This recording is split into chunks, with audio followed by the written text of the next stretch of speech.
ছেলেদের স্কুলে ছুটি পড়ে গেছে, তো সারাটা দিন কীভাবে কাটাই সেটাই তোমাদের সঙ্গে শেয়ার করব। আর এই গোলাপ গাছটা আমার জন্মদিনের দিনে ফ্ল্যাটের সবাই আমাকে দিয়েছিল, সঙ্গে একটা ব্যাগও দিয়েছিল গিফট হিসাবে। আজকে ব্রেকফাস্টে ছিল তড়কা আর রুটি, তারপর একটু স্কিন কেয়ার করলাম। সকাল 6টায় ঘুম থেকে উঠেছি, তারপর সকালে যা যা কাজ ছিল সেগুলো সব করে নিয়ে ব্রেকফাস্ট করে তারপর বাবানকে পড়াতে বসেছি। বাবানকে প্রায় 2 ঘন্টা মতো পড়িয়েছি, পড়িয়ে স্নান করে তারপর রান্না করেছি। আর রান্না করতে করতে এত গরম হচ্ছিল, মাঝে মাঝে এসে পাখার তলায় বসছিলাম। আর দেখো গাছটা কি দারুণ লাগছে। তারপরে বাবানকে পড়ানো হয়ে গেছে, এখন আমি মানটির যে পড়া আছে সেগুলো একটু রেডি করে রাখছিলাম। আজকে রান্না করেছিলাম ডিমের ঝাল আর সোয়াবিন আলুর তরকারি। দুপুরে ভাতও খেয়ে নিয়েছি, ভাত খেয়ে বাবান মানটি চলে গেল ড্রয়িং করতে। ওরা ওই আসবে 4:30টার সময়। তারপর এসে কিন্তু মানটি পড়তে বসে গেছিলো।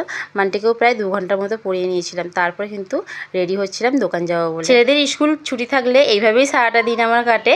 আর আমি এই ছুটির সময়তে চেষ্টা করি যে সিলেবাসটা অনেকটা শেষ করে দেওয়ার, কারণ স্কুল খুললেই কিন্তু হুড় করে ওরা সিলেবাস শেষ করে দেবে, আর তারপরে তো এক্সাম তো চালু হয়ে যাবে 1 মাস পর থেকে হয়তো।